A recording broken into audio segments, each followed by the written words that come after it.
Ang mga katrabahong hindi pa umuuwi ay nagkatinginan. Ang lalaking nagpapahirap sa akin ay nagkataong hindi pa umuuwi. Lumapit siya sa tabi ni MS, Zhao. Bumulong ng ilang salita sa kanya. Nanlaki ang maliliit na mata ni MS, Zhao. Umalis na. Hindi ba't sinabihan kitang humanap ng trabaho para sa kanya? Malungkot ang mukha ng lalaking katrabaho. Manager, naghanap po talaga ako ng trabaho para sa kanya. Pero natapos niya talaga bago matapos ang oras ng trabaho. Tapos pagdating ng oras ng uwian, agad na siyang umalis. Narinig ito ni MS, Zhao. Puno ng kadiliman ang mamantika niyang mukha. Bukas, maghanap ka pa ng mas maraming trabaho para sa kanya. Narinig ito ng lalaking katrabaho. Nag-aalangan siyang tumango. Hindi nagtagumpay si MS, Zhao, napahirapan ako. Galit siyang umalis. Kinabukasan, sariwa akong dumating sa opisina. Tulad ng kahapon, muling nagbigay ng gawain sa akin ang lalaking katrabaho. Sa pagkakataong ito, 3 kahon na ng dokumento ang kailangang ayusin. Tiningnan ko ang mga dokumentong iyon. Casual na sinulyapan ang petsa sa mga dokumento. Mga dokumento mula ilang taon na ang nakalipas. Kailangan pa bang ayusin? Tanga ka ba o tanga ako? Medyo hindi mapakali ang tingin ng lalaking katrabaho. Pero matigas pa rin ang bibig. Isang trainee. Kung ano ang ipinapagawa sa'yo, gawin mo na lang. Huwag ka ng maraming Saturday. Buhatin mo na. Sinulyapan ko siya ng isang beses. Biglang sumili ang ngiti sa gilid ng labi ko. Sige. Isa-isa kong binuhat ang mga kahon ng dokumento papunta sa pwesto ko. Tapos, tulad ng kahapon, nagsimulang mag-ayos. Nakita ito ng lalaking katrabaho. Nasiyahang tumango, bumalik sa pwesto niya at nagsimulang magtrabaho. Mukha akong sobrang abala, pero nagkukunwari lang ako. Natukoy ko na ang mga gawaing ibinigay sa akin nitong 2 araw ay sadyang para pahirapan ako. Ang mga dokumentong iyon ay marahil hindi rin importante. Dahil hindi naman importante, hindi ako magiging tanga tulad kahapon. Hindi kakain ng tanghalian. Kailangang manatili sa opisina para mag-ayos ng dokumento. Tanghali, tumayo ako. Naghahandang pumunta sa kantin ng kumpanya para kumain. Nakita ito ng lalaking katrabaho. Agad siyang tumayo mula sa upuan niya. Daniel, saan ka pupunta? Sinulyapan ko siya ng isang beses. Walang ganang boses. Hindi ba lunch break na ngayon? Kakain ako. Kailangan mo pa bang tanungin? Natigilan ang lalaking katrabaho. Mukhang hindi natuwa. Napunta ang tingin niya sa pwesto ko. Tapos na ba ang trabaho mo? May mukha ka pang kakain. Sinulyapan ko ang hindi pa niya pinapatay na computer. Kung gayon, huwag ka na rin kumain. Automatikong sumagot ang lalaking katrabaho. Bakit? Malamig ang boses ko. Tapos na ba ang trabaho mo? Hindi pa tapos, di ba? Kung gayon, may mukha ka pang kakain. Umalingaw sa paligid ang mahihinang tawa. Namula ang mukha ng lalaking katrabaho. Tinaasan ko siya ng kilay. May mali ba akong sinabi? Sa sandaling ito, hindi makapagsalita ang lalaking katrabaho. Ang mga katrabaho sa paligid ay pinagtatawanan siya. Naiinis siya sa loob-loob niya. Wala akong pakialam kung kakain ka o hindi. Basta't yung 3 kahon ng dokumento. Kailangan mong ibigay sa akin bago matapos ang oras ng trabaho. Sinulyapan ko siya ng isang beses. Walang ganang nagsabi. Pagkasabi nyon, umalis na ako ng opisina. Ang kantin ng Fujitec Group ay kumuha ng magaling na chef. Napakasarap ng luto. Pumili ako ng 2 putaheng gusto ko. Tapos humanap ng pwesto sa sulok at umupo. Kakaupo ko pa lang. Akmang kakain na ng tanghalian. Biglang may narinig akong sigaw ng pagkagulat. Lumingon ako at nakita kong pumunta rin pala sa kantin si Bea Alonzo. Kumuha si Leo ng pagkain para sa boss niya tapos nagsimulang humanap ng upuan. Tumingin siya sa buong kantin. Mukhang sa tapat ko na lang ang may bakanteng upuan. Naglakad si Bea papunta sa akin. Malamig ang boses. Walang nakaupo dito, di ba? Nilunok ko ang tadyang sa bibig ko. Ngumiti at nagsabi, wala po. Diretsyong umupo si Bea sa tapat ko. Inilapag ni Leo ang tray ng pagkain sa harap ni Bea tapos siya na mismo ang humanap ng upuan. Kinuha ni Bea ang kubyertos at nagsimulang kumain. Napansin kong halos lahat ng tingin ay nakatuon sa amin. Kalmado akong kumain. Binuksan ang bibig at mahinang nagtanong. Bakit ka pumunta sa kantin ng mga empleyado? Walang pagbabago sa mukha ni Bea. Paminsan-minsan, Pumupunta ako rito para tumikim. Hindi naman masama ang pagkain dito. Ginamit ko ang pagkain para takpan ang ngiti sa gilid ng labi ko. Pumunta lang pala para tumikim ng pagkain sa kantin. Tumingala si Bea at tiningnan ako ng isang beses. Agad akong yumuko at nagkunwaring kumakain. Napakahina niyang sinabi, dahil alam kong makikita kita sa kantin. Pakiramdam ko, kung hindi ako kakain ng mabilis, mahuhuli ako. Pagkatapos kumain ng napakabilis, binuhat ko ang walang laman na tray at tumayo. Ms. Bea, kumain po kayo ng dahan-dahan. Hindi ko na po kayo iistorbohin. Pagkasabi nyon, mabilis akong umalis sa pwesto ko. Hindi nagtagal pagkaalis ko. Binuhat din ni Bea ang tray at umalis ng kantin. Ang mga lalaking katrabaho na gustong makisalo sa mesa ni Bea ay nanggagalaiti sa galit. Nakasakay si Bea sa elevator pabalik sa opisina nang bigla siyang makatanggap ng text mula sa akin. Bukas, huwag ka nang pumunta sa kantin ng mga empleyado. Hindi niya maintindihan. Nagtanong siya kung bakit. Sumagot ako, kung pupunta ka pa ng ilang beses, baka hindi ko na maitago ang nararamdaman ko para sa'yo. Pagbalik ko sa pwesto ko, saka lang ako nakatanggap ng sagot mula kay Bea. Isang maikling salita lang, sige. Ang mga lalaking katrabahong gustong magkataong makita si Bea ay pinutol ko ang kanilang mga balak sa isang pangungusap. Si John Cruz ay isa sa kanila. Huli siyang dumating kaya hindi niya nakita ang eksenang kumakain kami ni Bea sa iisang mesa. Pero nalaman pa rin niya ang nangyari mula sa bibig ng ilang lalaking katrabaho. Kahit bago lang si John, maganda ang pakikitungo niya sa mga tao.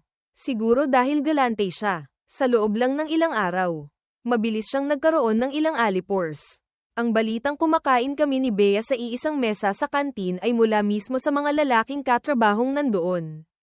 Pagkarinig ni John, sobrang nagalit siya. Natatakot siyang kung mapapansin ako ni Bea. Wala na siyang pagkakataong makipag-alyansa sa kasal kay Bea. Kaya pagkatapos bumalik mula sa kantin, galit na lumapit si John sa mesa ko.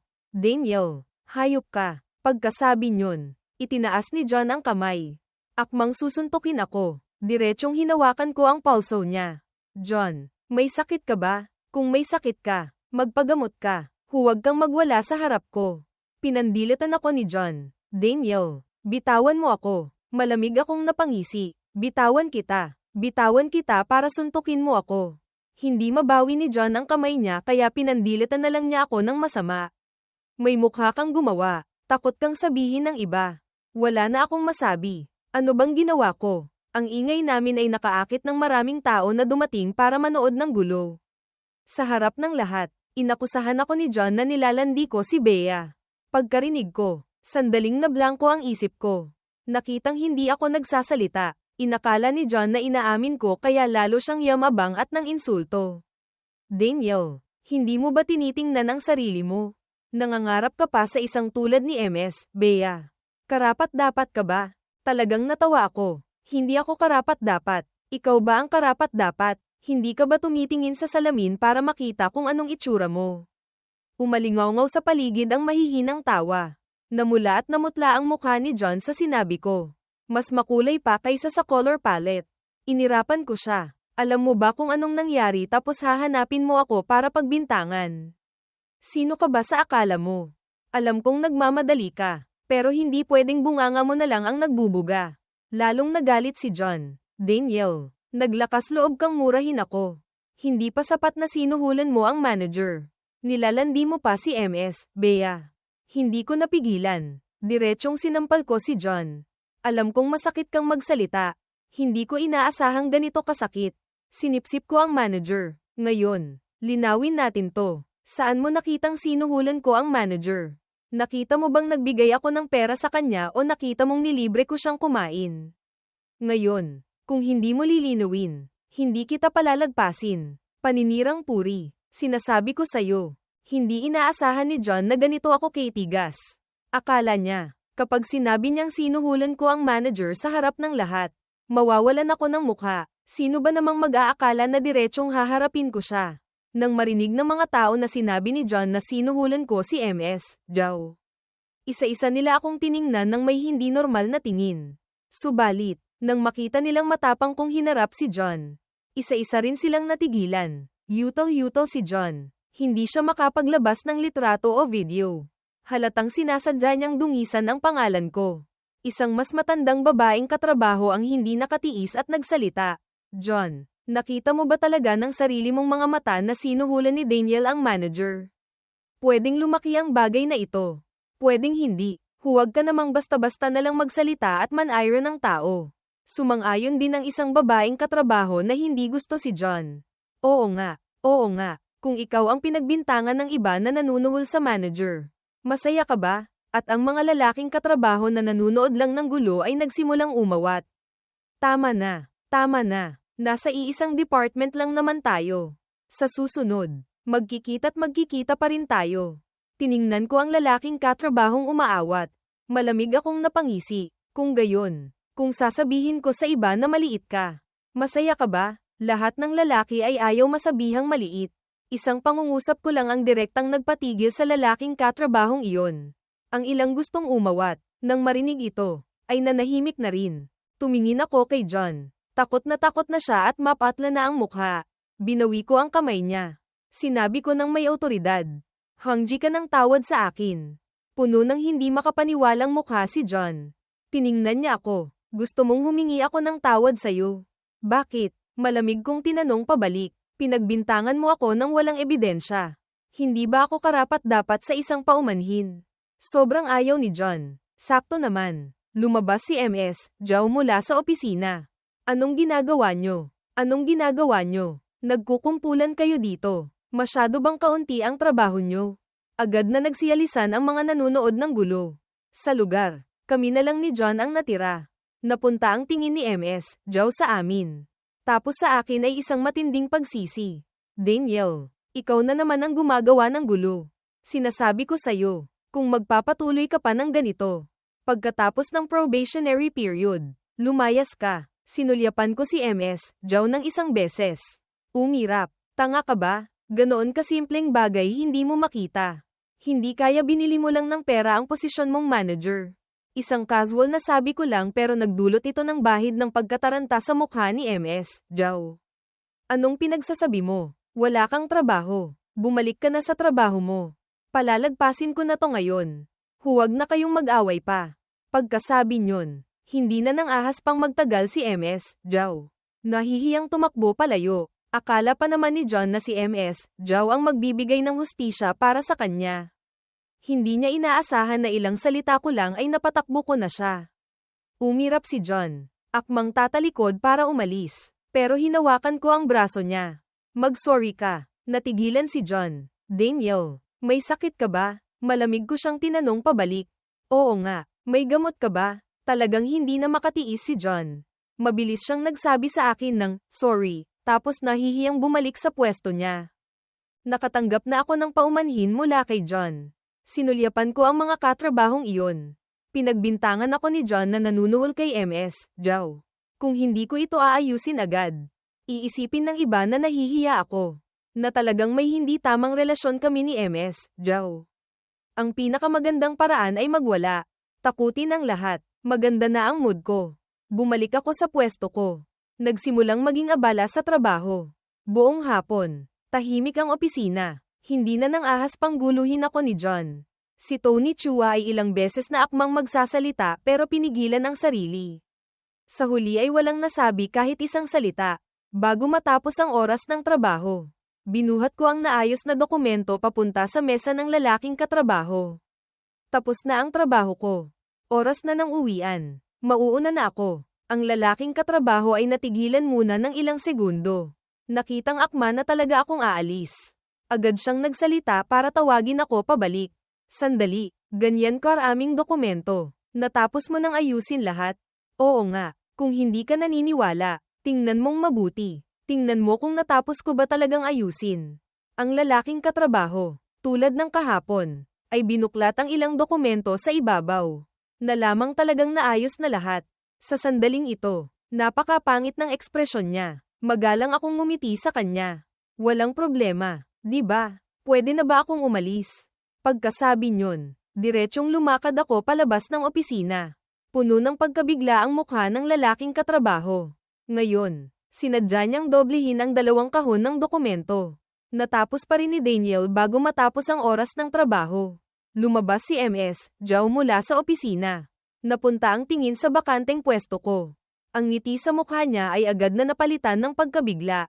Anong nangyari? Nasaan si Daniel? Medyo natatakot na lumapit ang lalaking katrabaho. Manager Zhao, si Daniel. Umuwi na po siya. Puno ng hindi makapaniwalang mukha si MS, Zhao. Ano? Umuwi na naman. Yutal-yutal ang lalaking katrabaho. Opo, opo. Napakapangit ng ekspresyon sa mukha ni MS, Zhao. Pinandilatan niya ang lalaking katrabaho. Anong nangyari? Hindi ba't sinabihan kitang mag-ayos ng mas maraming trabaho para sa kanya? Malungkot na ikinwento ng lalaking katrabaho ang nangyari. Hindi ko rin po alam kung paano natapos ni Daniel. Pero natapos niya po. Ang huling tatlong salita ay hindi na nang ahas pang sabihin ng lalaking katrabaho. Hindi naniniwala si MS, Zhao na sa dobleng dami ng trabaho. Matatapos ni Daniel, kaya lumapit siya sa harap ng tatlong kahon ng dokumento. Pagtingin pa lang niya, ang mga dokumento sa ibabaw ay talagang maayos na naayos.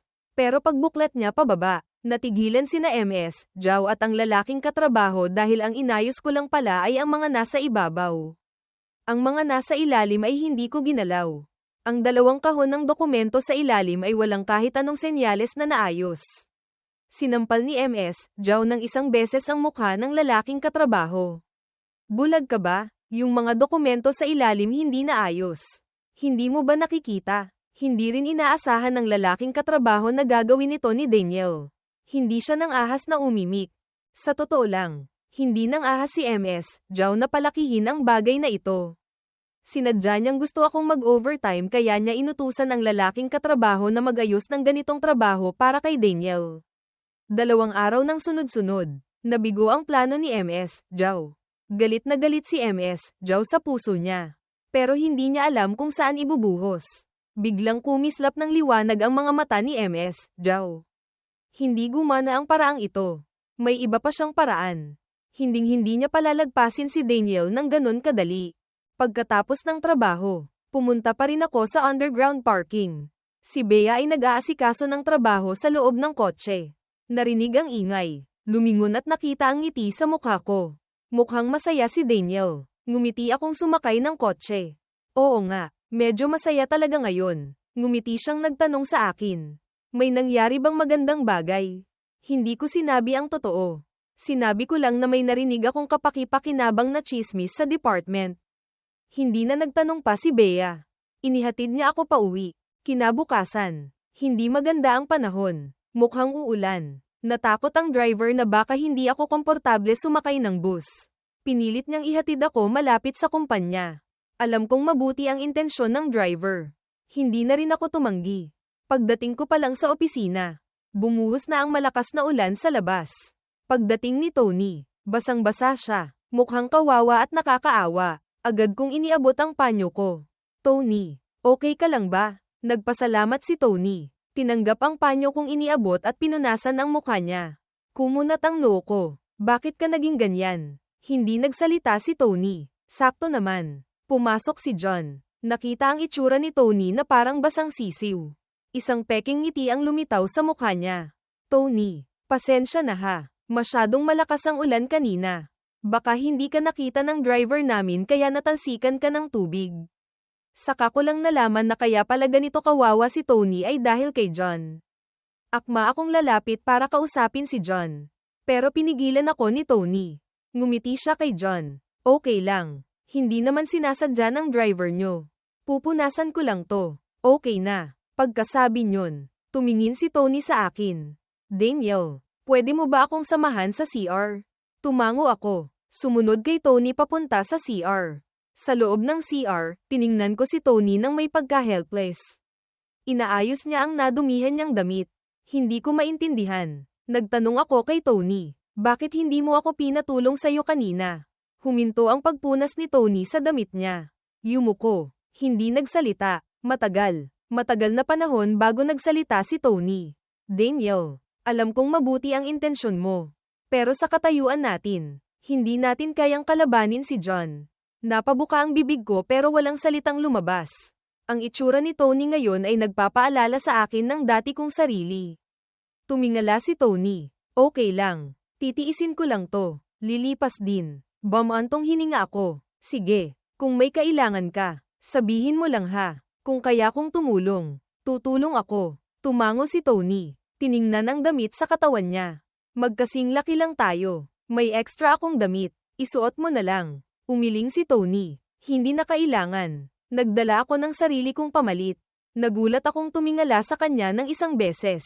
Ngumiti si Tony. Yung sinabi mo nung araw ng interview ang nagbigay sa akin ng ideya. Tumango ako. Mabuti yan. Magandang bagay ang pagiging handa. Sinamahan ko si Tony na magpalit ng damit tapos lumabas na kami. Pagkatapos ng nangyari kahapon, hindi na ako ginulo ng lalaking katrabaho ngayon. Binigyan ako ng ilang normal na gawain. Lahat ay natapos ko ng higit pa sa inaasahan. Bago matapos ang oras ng trabaho, tiningnan ko ang malakas na ulan sa labas ng bintana. Bumantong hininga ako. Nililigpit ko na ang gamit ko. Naghahandang umalis. Biglang lumabas si MS, Zhao mula sa opisina. Sinulyapan niya ako. Ang maliliit niyang mata ay kumislap ng kalkulasyon. Teka lang muna lahat. May sasabihin lang ako ng ilang salita. Huminto ang lahat sa kanilang ginagawa. Narinig nilang sinabi ni MS, Zhao. Yung 3 bagong trainee. Ilang araw na sila sa department natin. Nagpa-reserve na ako ng kwarto sa restaurant mamayang gabi. Magdaraos tayo ng welcome party para sa kanila. Ano sa tingin nyo? Lumitaw ang hindi pagsang-ayon sa mga mata ng lahat. Pero sa harap ni MS, Zhao. Hindi sila nang ahas na magsalita. May sumang-ayon na sip-sip ni MS, Zhao. Napunta ang tingin ni MS, Zhao sa akin. Ang welcome party ay para sa inyong 3. Hindi naman siguro kayo tatanggi. Di ba? Ngumisi si John. Syempre hindi. Tony, hindi ka naman siguro tatanggi. Di ba? Naharap si Tony sa tingin ni John tapos agad na yumuko. Kung gayon, tara na, sa totoo lang. Ayokong pumunta, pero pupunta sina Tony at John. At halatang sinasadya ito ni MS, Zhao. Kahit hindi ako pumunta ngayon, gagawan pa rin niya ako ng gulo sa susunod. Ngumiti akong tumango. Sige, tara na. Lalong lumawak ang ngiti sa mukha ni MS, Zhao. Isang grupo ng tao ang bumaba ng hagdan. Umuulan pa rin sa labas.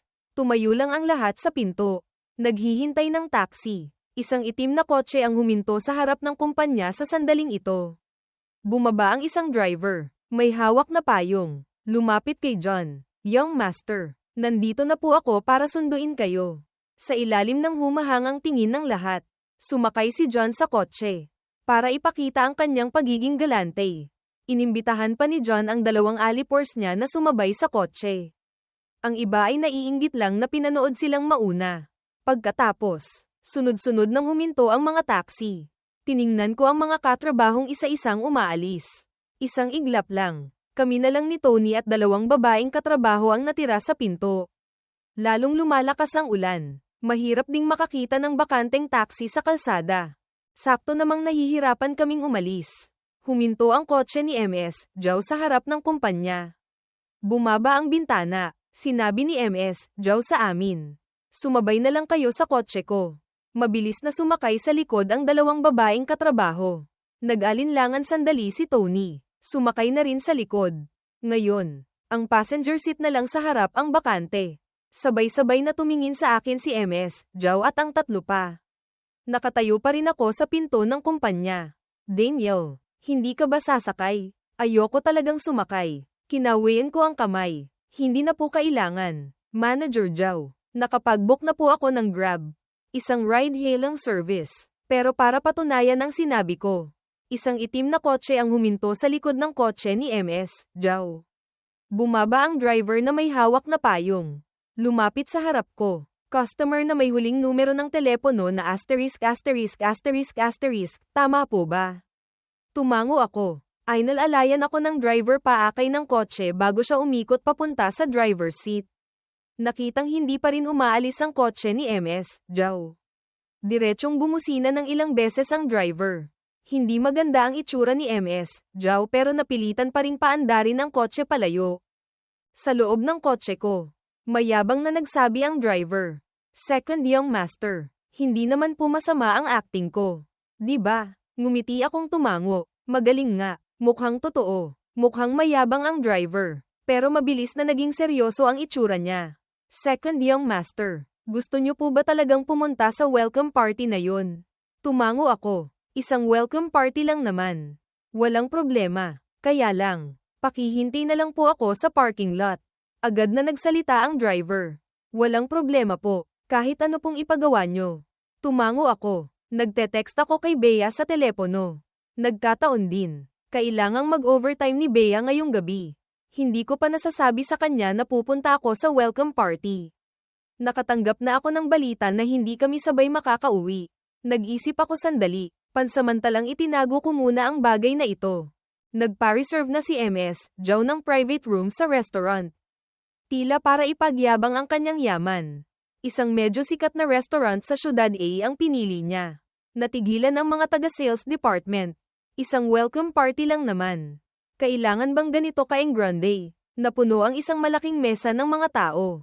Para maiwasang makatabi si MS, Joe. Maaga kong hinayla si Tony para umupo sa gilid.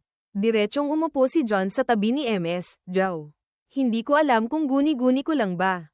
Pero pakiramdam ko, medyo may pag-iingat si MS, Joe kay John.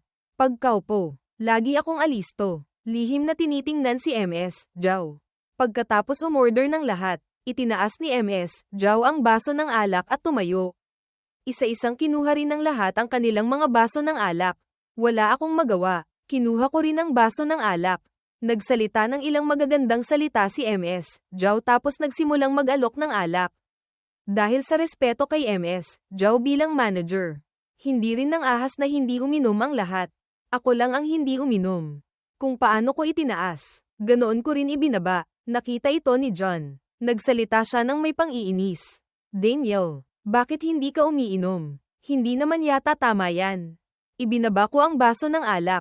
Tumingala sa kanya. May patakaran bang nagsasabing kailangan kong uminom ng alak? Natigilan si John pero matigas pa rin ang bibig na nagsabi. Lahat umiinom. Ikaw lang ang hindi. Kailangan mo bang maging ganyan ka, Cage? Malamig ko siyang sinulyapan ng isang beses. Gusto mo akong i-guilt trip? Hindi pa nakakapagpaliwanag si John. Narinig niya akong nagpatuloy. Sayang lang. Wala akong moralidad. Tigilan mo na. Namula sa galit si John. Daniel. Nakita ito ni MS, Joe. Nagmamadali siyang tumayo para umawat. Daniel. Ngayon. Total welcome party naman ito na inihanda para sa inyo. Kung gayon, bigyan mo naman ako ng konting respeto. Isang baso lang. Pwede ba? Tiningnan ko siya ng isang beses. Itong basong ito, kailangan ko ba talagang inumin? Hindi nagbago ang ngiti sa mukha ni MS, Joe. Pero ang tono niya ay puno ng pagbabanta. Kung gusto mo pang magtrabaho sa department na ito, hindi mo naman siguro tatanggihan ang kaunting respeto na ito sa akin. Di ba? Tiningnan ko si MS, Joe ng isang beses. Tumango ako, pero hindi ko kinuha ang baso ng alak sa mesa. Kundi naghulog ako ng isang tableta sa basong iyon. Pagkatapos ay inilapag ko ang bote ng gamot sa mesa. Ang mga nakaupo malapit ay makikita ang pangalan ng gamot na nakasulat doon, cephalosporin. Isang antibiotic. Diretsyong nanigas ang ngiti ni MS, Joe sa mukha niya. Si John naman ay tiningnan ako ng may nagugulat na itsura. Kinuha ko ang baso ng alak na may halong antibiotic. Marahang inalog ito. Manager Joe. Itong basong ito, kailangan ko ba talagang inumin? Napakapangit ng itsura ni MS, Joe. Hindi siya sigurado kung antibiotic nga ba ang inihulog ni Daniel sa baso o hindi. Paano kung niloloko lang siya ni Daniel? Pero paano kung totoong antibiotic nga ang nasa basong iyon? Gusto lang ni MS, Joe na gumawa ng gulo. Ang orihinal na balak niya ay kumuha lang ng ilang hindi magagandang litrato ni Daniel para mapahiya siya. Pero mahal pa rin niya ang buhay niya. Hindi siya nang ahas na sumugal kaya napilitan lang siyang umupo ng may pagkadismaya. Hindi na nang ahas pang mamilit pa. Inilapag ko ang basong iyon sa mesa. Hindi ininom. Hindi rin itinapon. Hinayaan ko lang doon. Si Tony, na nakaupo sa tabi ko, ay tulalang pinanood ang mahusay kong diskarte. Daniel, yung tableta kanina, peke lang yun, di ba? Hindi yun antibiotic. Tama. Lumingon ako at tiningnan si Tony Chua ng isang beses. Sumilay ang ngiti sa gilid ng labi ko. Tunay na antibiotic yun. Ugali kong magdala ng gamot sa sarili ko. Bakit? Natigilan si Tony. Daniel, Kung pinilit ka talaga ni manager kanina na inumin yung basong yun. Anong mangyayari? Tumingin ako kay Tony. Nag-aalangan siyang magsalita. Kung ayaw mong sagutin, okay lang. Nagkibit balikat ako. Hindi naman sa ayaw kong sagutin. Kung pinilit talaga ako ni MS, Joe kanina na inumin yung basong yun. Magre-resign ako bukas. Nanlaki ang mga mata ni Tony sa gulat. Hindi makapaniwalang nakatingin sa akin. Seryoso ka ba? Seryoso akong tumango. Tapos biglang natawa. Siyempre, biro lang. Hindi naman naabot sa ganoon. Ang pinakamalala, itatapon ko lang yung alak sa mukha ni MS, Joe. Ang tono ko ay kalahating totoo. Kalahating biro. Hindi rin sigurado si Tony kung nagbibiro ba ako o hindi. Dahil hindi ako napilit na uminom ng alak. Hindi pa rin maganda ang itsura ni MS, Joe. Sumenyas siya sa lalaki sa tabi niya. Naintindihan ng lalaking katrabahong iyon. Kumuha ng isang bagay mula sa bulsa niya. Mahigpit na hinawakan sa palad. Tapos lumapit siya sa aming tatlo dala ang baso ng alak. Halika, halika, halika. Iinom ako sa inyo. Daniel, hindi ka makakainom ng alak. Pwede namang soft drinks, di ba? Pagkasabi niyon, kumuha ang lalaking katrabaho ng isang walang laman na baso mula sa mesa tapos mabilis na nagsalin ng isang basong fruit juice. Yung bagay na hawak niya ay sinamantala ang pagkakataon na ihulog doon. Iniabot ng lalaking katrabaho ang fruit juice sa harap ko, pero hindi ko ito tinanggap. Puno ng pagkailang ang mukha ng lalaking katrabaho. Sa sandaling ito, lumabas na naman si John Cruz para umawat. Daniel, inaalok ka na nga ng fruit juice. Hindi mo pa rin iinumin. Masyado ka namang walang respeto. Tumingin ako kay John. Binibigyan kita ng respeto. Ikaw na lang ang uminom nito para sa akin. Natigilan si John. Nagmamadaling umawat si Tony. Tama na. Tama na. Huwag na kayong mag-away. Ayaw uminom ni Daniel. Ako na lang ang iinom para sa kanya. Pagkasabi niyon, inagaw ni Tony ang baso ng fruit juice mula sa kamay ng lalaking katrabaho. Inisang lagok niya ito. Hindi pa nakakapag-react ang lalaking katrabaho. Naubos na ni Tony ang fruit juice.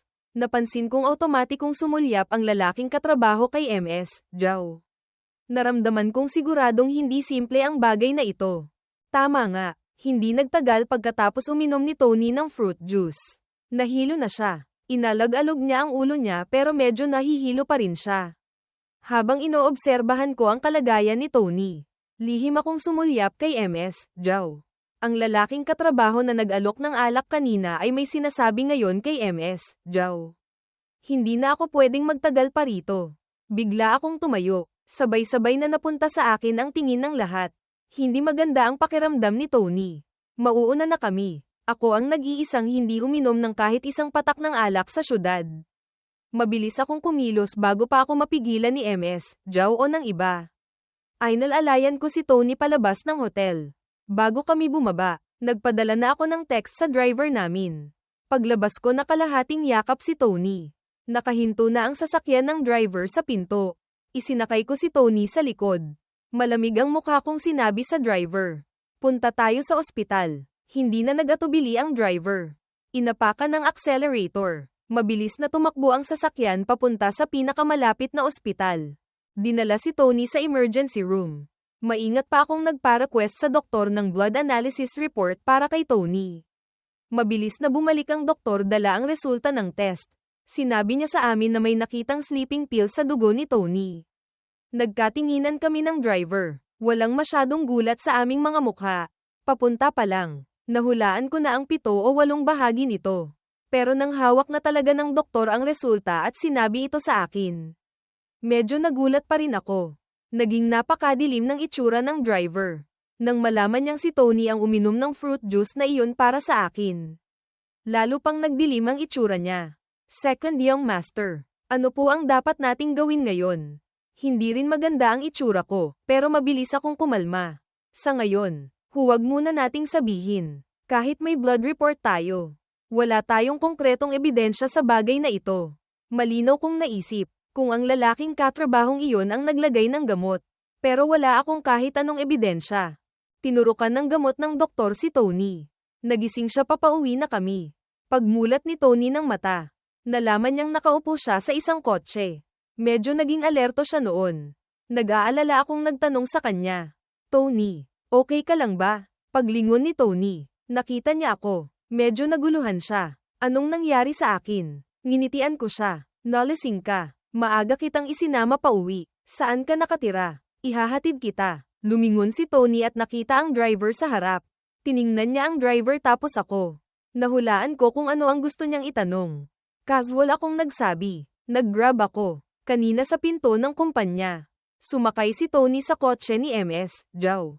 At noong panahong iyon, napakalakas ng ulan. Kung ano ang itsura ng driver.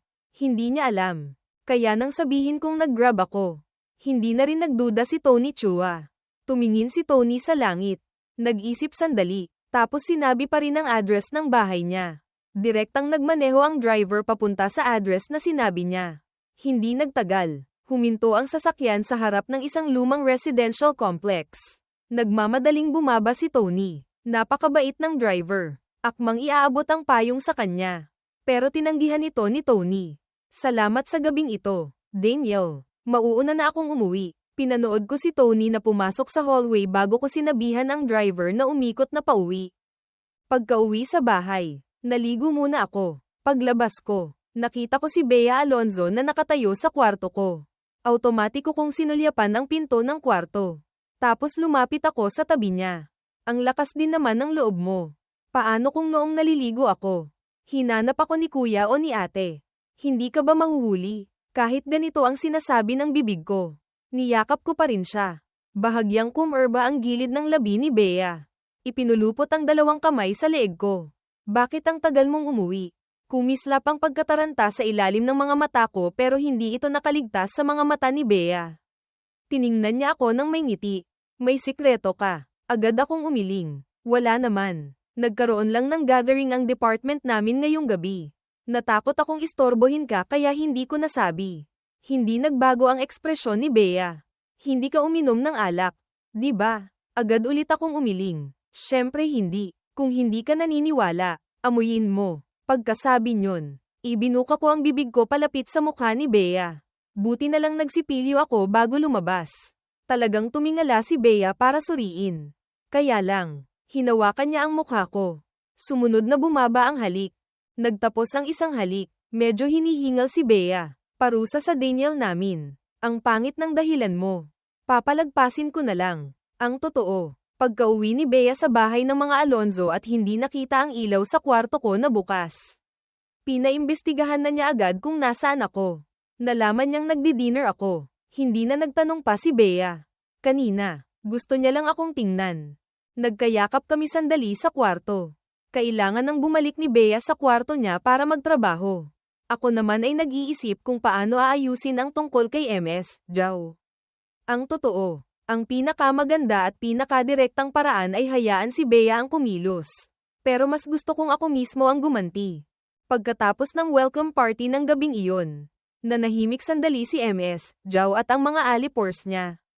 Hindi kumikilos si MS, Jow. Wala akong paraan para makakuha ng ebidensya laban sa kanya. Kaya pinili ko ring maghintay muna. Nang araw na iyon, bago matapos ang oras ng trabaho. Tinawag ako ni MS, Jow sa opisina niya.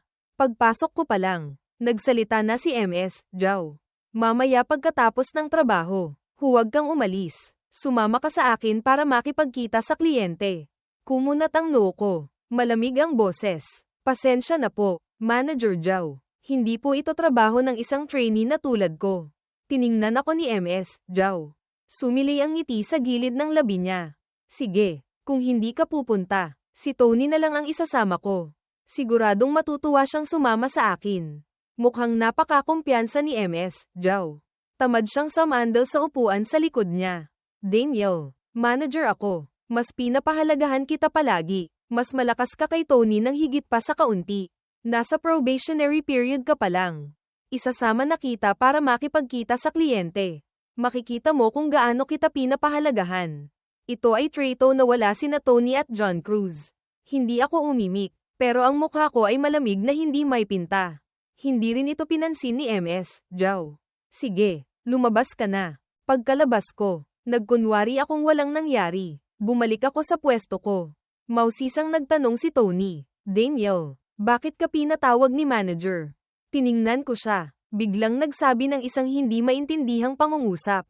Tony, kung gagamitin ni MS, Zhao ang trabaho bilang dahilan para ayain kang lumabas. Kailangan mong mag-ingat. Naiintindihan mo ba? Tulalang tiningnan ako ni Tony. Daniel, anong nangyayari sa'yo? Bakit ka kinakabahan? Sa tingin ko, ang ekspresyon ko ngayon ay siguradong napakaseryoso. Ay pangako mo sa akin. Kung pwede kang hindi pumunta. Huwag kang pumunta. Naiintindihan mo ba? Agad ding naging seryoso si Tony. Naiintindihan ko. Pero bakit naman ako aayain ni Manager Zhao na lumabas gamit ang trabaho? Bakit kaya, Daniel? Kanina sa opisina, pinutol ko siya. Hindi. Nakikita mo naman. Nitong mga nakaraan, tina-target ako ni MS, Zhao. Dati, nainis ko siya sa opisina. Nagtatanim siya ng galit. Tinawag niya ako kanina para pagalitan. Tiningnan ako ni Tony ng matagal bago siya nakahinga ng maluwag at ngumiti. Yun lang pala. Akala ko naman kung ano na. Daniel, huwag mong sabihing madaldal ako. Pero total si Manager Zhao ang direct superior natin. Mas mabuti pa ring huwag mo siyang kalabanin. Nasa kanya pa rin ang desisyon kung makakapasa tayo sa probationary period. Tumango ako. Sige, naiintindihan ko na. Mag-iingat ako. Hindi na nagsalita pa si Tony. Mabilis siyang bumalik sa pwesto niya. Iniisip ko pa rin ang sinabi ni MS, Zhao. Iniisip ko rin kung paano ko sasabihin kay Bea na hindi na ako sasabay sa kanya pauwi. Bilang resulta, bago matapos ang oras ng trabaho, nakatanggap ako ng text mula kay Bea. May dinner kami ni na Sofia at sila mamayang gabi. Baka hindi kita masasamahan. Sumagot ako sa kanya. Okay lang. Kaya ko namang umuwi mag-isa. Magsaya ka na lang sa gathering nyo. Pagkatapos makita ni Bea ang sagot ko. Tila hindi siya masyadong nasiyahan. Pero agad na nasundan ng text ko. Uminom ka lang ng kaunti. Masama sa kalusugan. Nakita ang pag-aalala ko. Bahagyang kumerba ang gilid ng labi ni Bea. Nawala ang hindi niya kasiyahan kanina. Pagkatapos ng trabaho, bigla akong inimbitahan ni Tony na sumama. Pero tinanggihan ko. Pasensya na, Tony. May gagawin pa ako mamayang gabi. Mauna ka na. Tiningnan ako ni Tony ng isang beses. Sa huli ay tumango. Sige, mauuna na ako. Pagkaalis ng halos lahat ng tao sa opisina. Saka lang lumabas si MS, Zhao mula sa opisina niya. Pero pagkakita niya sa akin, medyo hindi maganda ang itsura niya. Hindi ba't sinabihan kitang maghanda ng maayos? Mamaya, puro importanteng kliyente ang makikita natin. Walang pakialam akong nagkibit-balikat. Mahirap ako. Hindi ako makakabili ng mamahaling damit. Pwedeng ganito na lang ako pumunta. O uuwi na lang ako. Tutal, umuwi na rin si Tony. Pwede pa bang tawagan siya ni MS, Zhao pabalik? Nakita ko ni MS, Zhao na ganito. Sumakit ang dibdib niya sa galit. Pero para sa malaking bagay mamayang gabi, nagtiis pa rin siya. Akma pa akong magsasalita. Bilang resulta, parang alam ni MS, Zhao kung ano ang sasabihin ko. Hindi na kailangang tumawag ng kotse. Sumakay ka na lang sa kotse ko. Nag-isip ako sandali, hindi ako tumanggi. Kaya lang, pagkasakay ko sa kotse, diretsong umupo ako sa likod. Hindi man lang pumunta sa passenger seat. Lalong nagdilim ang mukha ni MS, Zhao. Pero wala siyang masabi. Diretsong inutusan ko si MS, Zhao na parang driver. Pagkasakay ko sa kotse, nagpadala ako ng text sa driver ng bahay. Sinabihan siyang sumunod sa amin. Kahit laging handa ako kay MS, Zhao. Masyadong maraming hindi inaasahan sa party. Kailangan ko pa ring maghanda ng dagdag. Mabilis na huminto ang sasakyan sa harap ng isang hotel. Kumislap ng lamig ang mga mata ko. Makikipagkita sa kliyente pero sa hotel. Tanga ba si MS, Zhao o iniisip ni MS, Zhao na tanga ako? Naunang bumaba si MS, Zhao.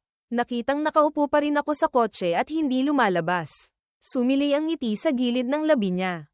Bumaba ka na. Huminga ako ng malalim. Bumaba ng kotse. Sumunod kay MS, Zhao papasok ng elevator. Dumiretso kami sa ika-9 na palapag. Tumayo sa harap ng pinto ng isang private room. Ngumiti si MS, Zhao at itinulak ang pinto ng kwarto. Agad na lumantad sa paningin ko ang eksena sa loob ng kwarto. May ilang lalaking nakaupo sa loob. May ilang babaeng sexy ang pananamit. May isang may hawak na kamera. Tila may kinukunan. Pagbukas pa lang ng pinto, Naramdaman kong napunta sa akin ang tingin ng lahat. Naiinis akong kumunat ang noo. Dinala ako ni MS, Zhao papasok ng kwarto. Diretsyong hinayla sa upuan sa tabi ng isang babae. Sinenyasan akong umupo, pero hindi ako sumunod sa script. Pumili ako ng pinakamalayong pwesto para umupo. Magalang pero may distansyang ngumiti. Isa lang po akong maliit na trainee. Okay lang po kahit saan ako umupo. Di ba? Kahit medyo hindi natuwa si MS, Zhao. Nakitang hindi tumutol ang mga taong iyon. Hindi na rin siya nagsalita pa. Nakatuon ang tingin ng lahat sa akin. Sa tabi ni MS, Zhao ay nakaupo ang isang babaeng nasa katanghaliang gulang. Naghagis siya ng isang baraha. Tinitigan niya ako nang may pagnanasa ng matagal. Ngumiti at nagsabi kay MS, Zhao. MS, Zhao. Hindi masama ang itsura ng batang ito. Mas magaling pa kaysa sa mga dinala mo dati.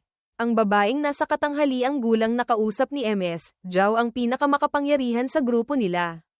Kaya kapag kinakausap siya ni MS, Zhao ay automatikong may halong pagsisipsip. MS, Zhao. Ito po ang bagong trainee sa department namin. Ang pangalan po niya ay Daniel Cruz.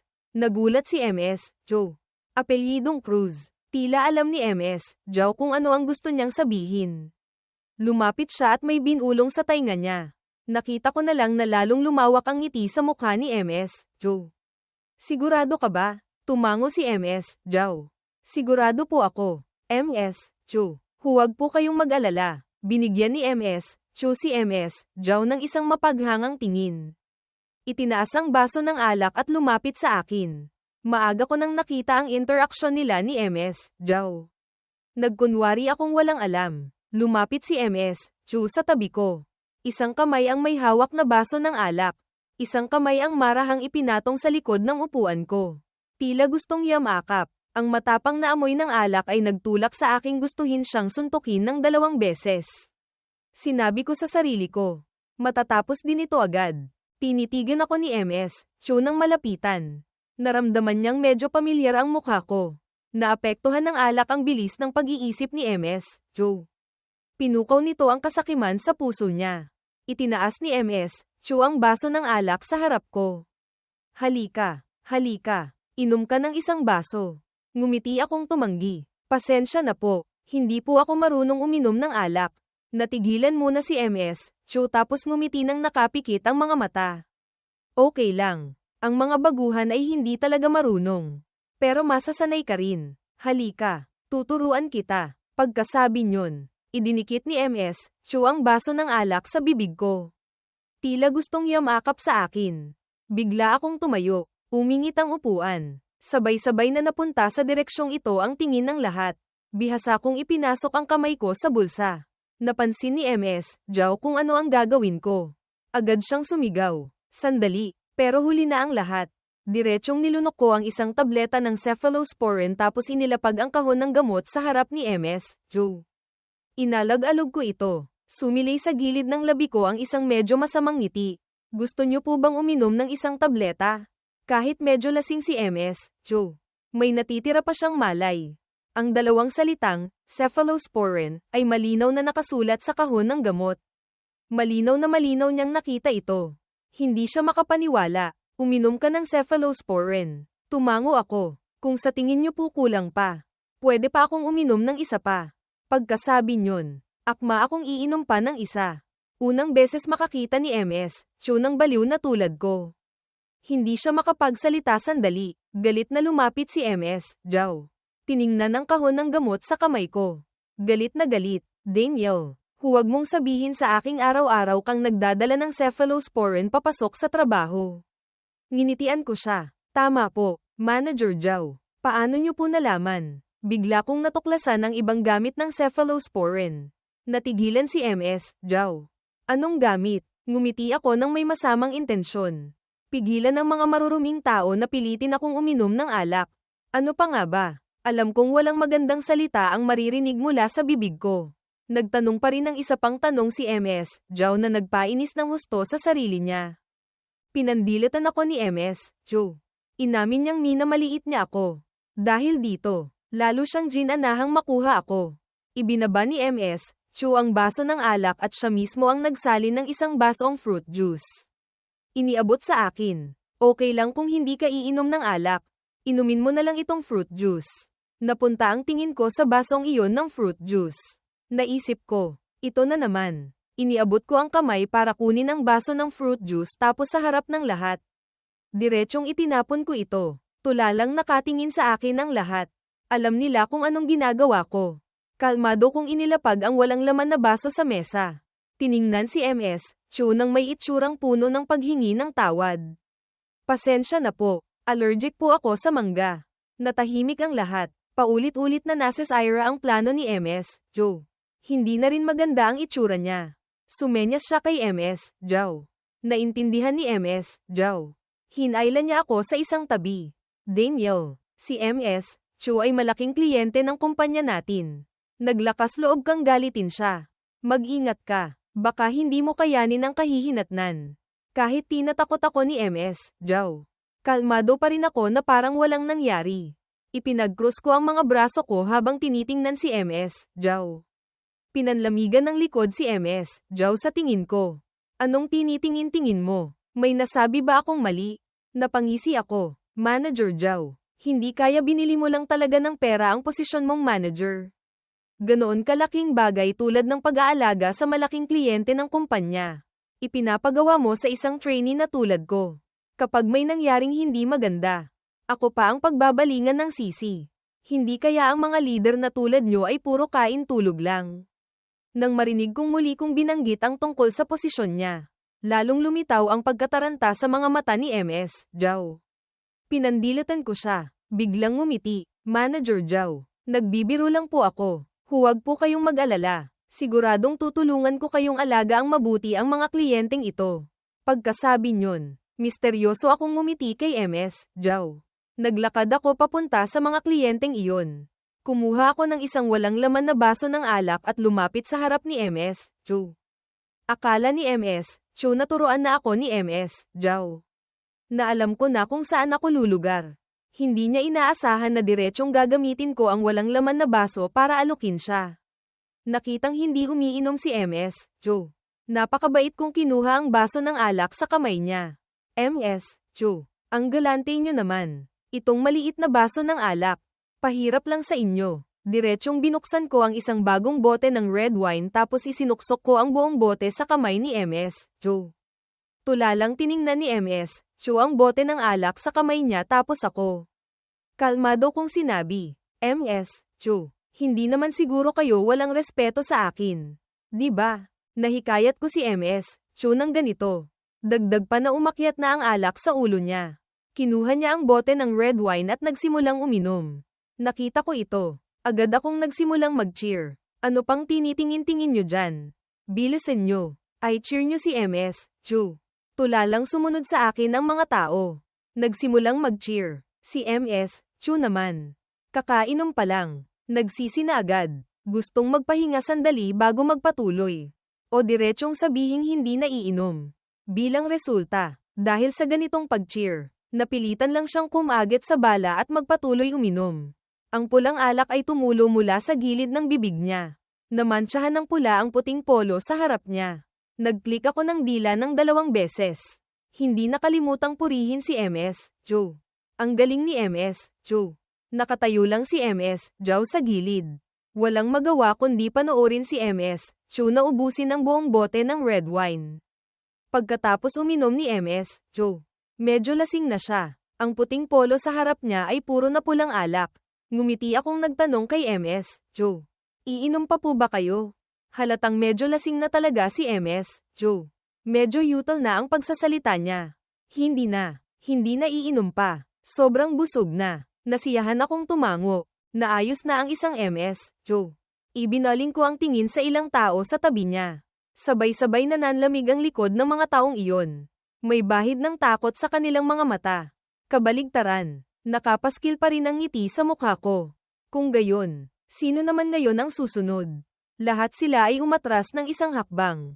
Itinaas ko ang kamay ko. Idinaan ang daliri ko sa kanila. Sa huli ay huminto ito sa isang lalaking mukhang daga. Ikaw. Halos maiyak na ang lalaking iyon. Sunod-sunod siyang umiling. Hindi ako marunong uminom. Ngumiti akong nagtaas ng baso sa kanya. Okay lang. Sinabi na ng manager Zhao namin na kailangan kong asikasuhin kayong mabuti. Sabihin mo, ngayon, pula o puti ang iinumin natin. Tiningnan ng lalaking iyon ang 2 bote ng alak sa harap niya. Lumunok, itong alak ba na ito? Kailangan talagang inumin. Tumingala ako at tiningnan si MS, Zhao. Manager Zhao, tinatanong po kayo ng sir na ito. Itong alak ba na ito? Kailangan talagang inumin. Agad na nagdilim ang mukha ni MS, Zhao. Hindi ko siya binigyan ng pagkakataong magsalita. Diretsong pinagtibay ko sa lalaking iyon. Sinabi na ni Manager Zhao. Kailangang inumin. Halika, pumili ka ng isang bote. Kung gayon, pipiliin ko ang pula. Pula na lang. Nanlaki sa gulat ang mga mata ni MS, Zhao. Bago ko pa mabuksan ang bote ng pulang alak na iyon.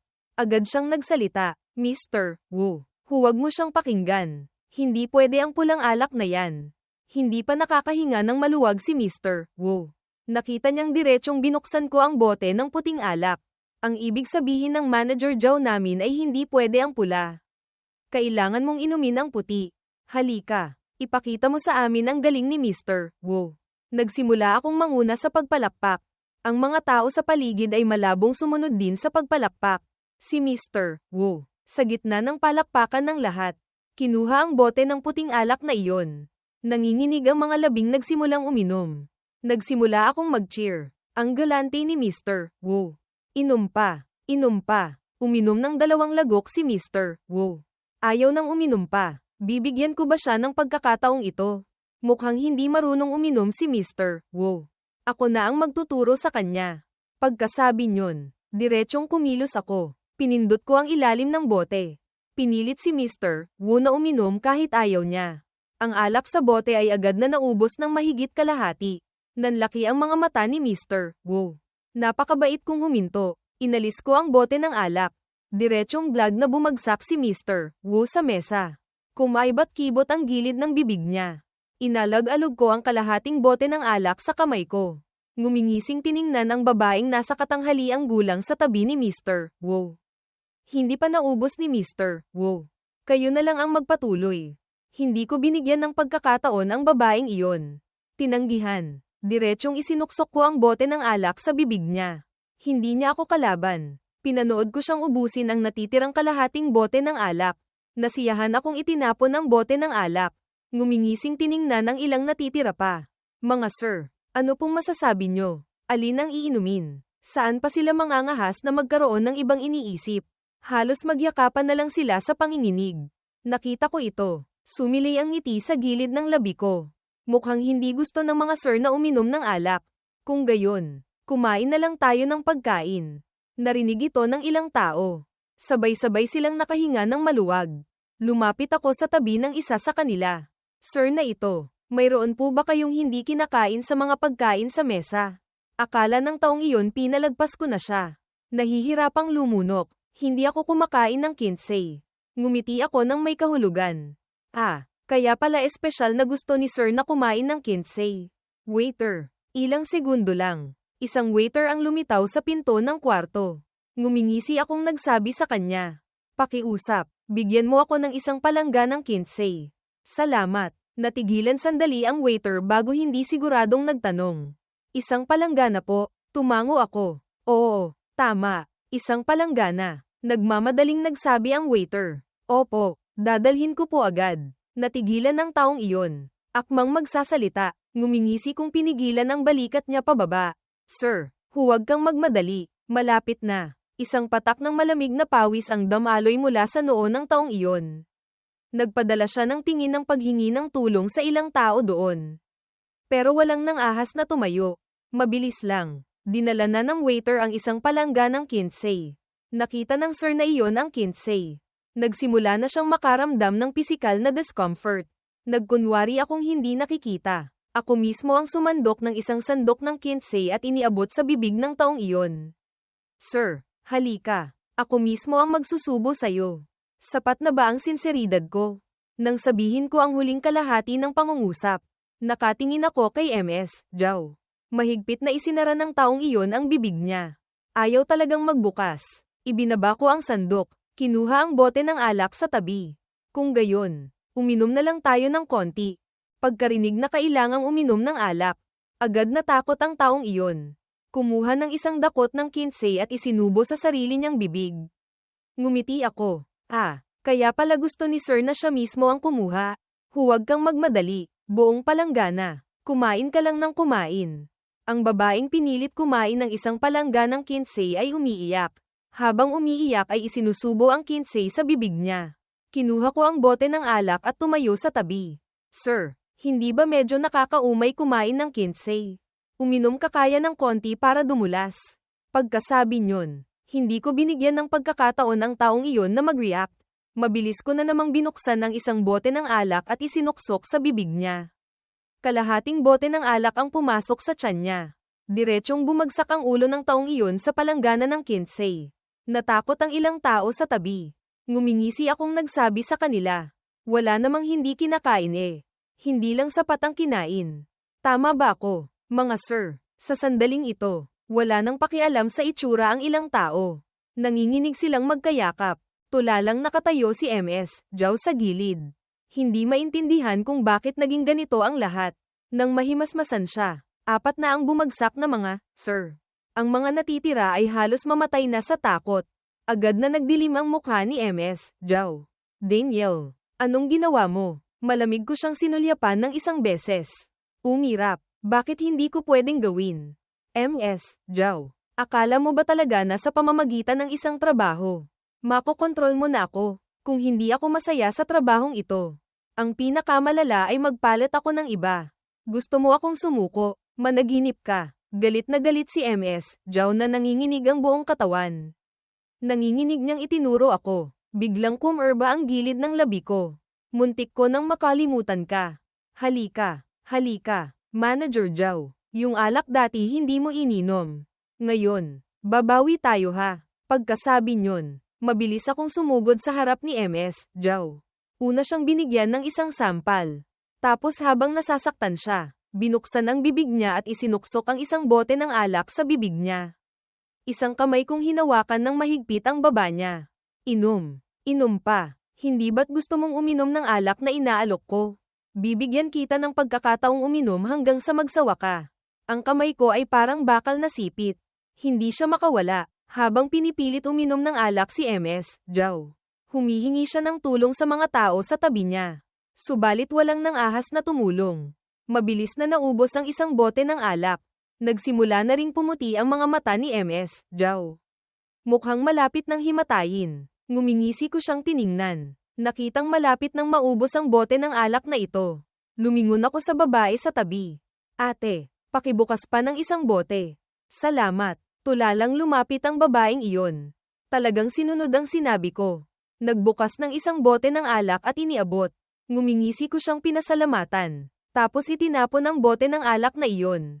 Isinuksok ulit ang bagong bote sa bibig ni MS, Zhao. Hindi pa nakakainom ng 2 lagok mula sa bagong bote. Nanlaki na ang mga mata ni MS, Zhao at diretsyong hinimitay. Itinapon ko ang bote ng alak. Lumingon at ngumiti ng parang walang nangyari sa ilang natitira pa. Mga sir, iinom pa ba tayo? Sunod-sunod silang kumaway ng kamay. Hindi na, hinding-hindi na iinom pa. Talagang natakot na ng husto ang ilang taong iyon. Tiningnan ang 5 taong napainom hanggang sa bumagsak. Lumunok sila. Nasiyahan akong tumango. Kung gayon, itong pagkain ba na ito? Kakainin pa ba natin? Umiling ulit sila. Hindi na, hinding-hindi nakakain pa. Nasiyahan ulit akong tumango. Kung gayon, pwede na ba akong umalis? Sa sandaling ito, sa mga mata ng mga, sir, na iyon. Isa talaga akong demonyo. Ang gusto lang nila ay mabilis na mapaalis ang demonyong ito. Hindi sila nang ahas na pigilan ako.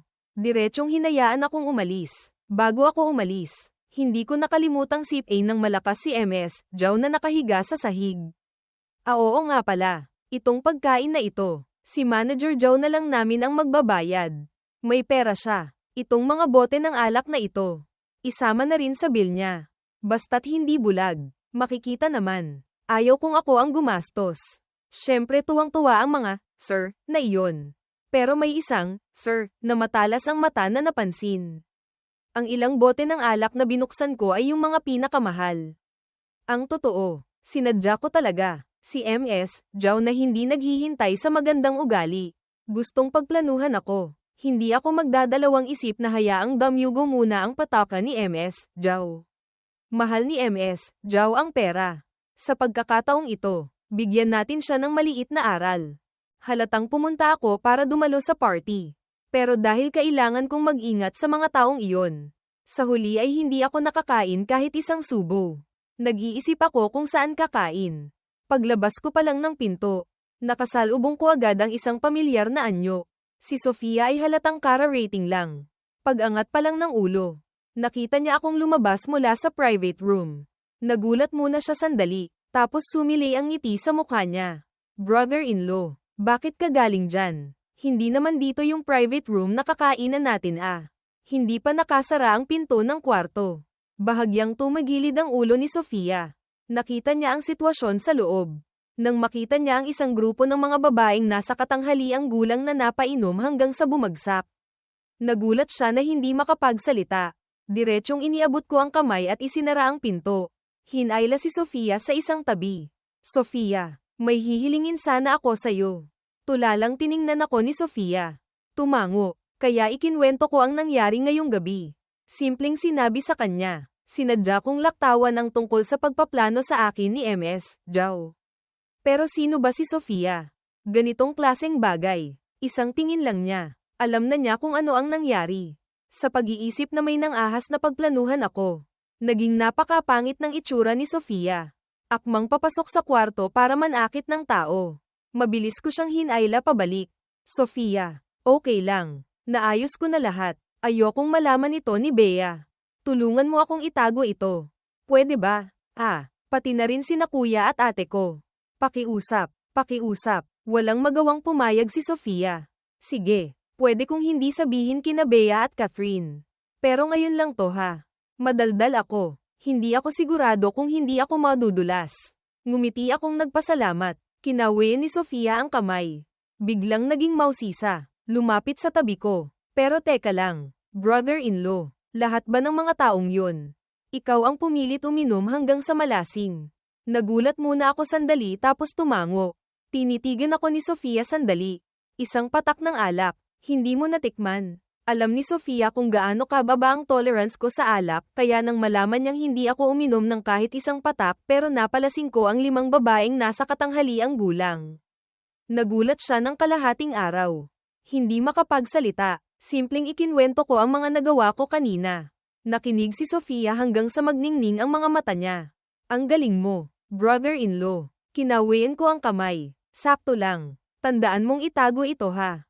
Tumango si Sofia. Biglang nagtanong sa akin. Brother-in-law. Hindi ka pa kumakain, di ba? Sabay na tayo. Noong una. Tatanggihan ko sana pero bigla kong gustong makita si Bea kaya tumango ako at sumunod kay Sofia papunta sa private room na ni-reserve nila. Ang private room ni na Sofia at ng iba pa ay nasa 10th floor. Itinulak ni Sofia ang pinto. Misteryosong ngumiti sa mga tao sa loob. Hulaan niyo kung sino ang dinala ko. Tiningnan siya ng ilang tao sa kwarto. Walang nagsalitang humula. Naramdaman ni Sofia na hindi ito masaya kaya diretsyong tumabi para ipakita akong nakatayo sa likod niya. Binati ko ang lahat sa kwarto. Hindi naman siguro istorbo kung dadagdag ako ng isang bibig.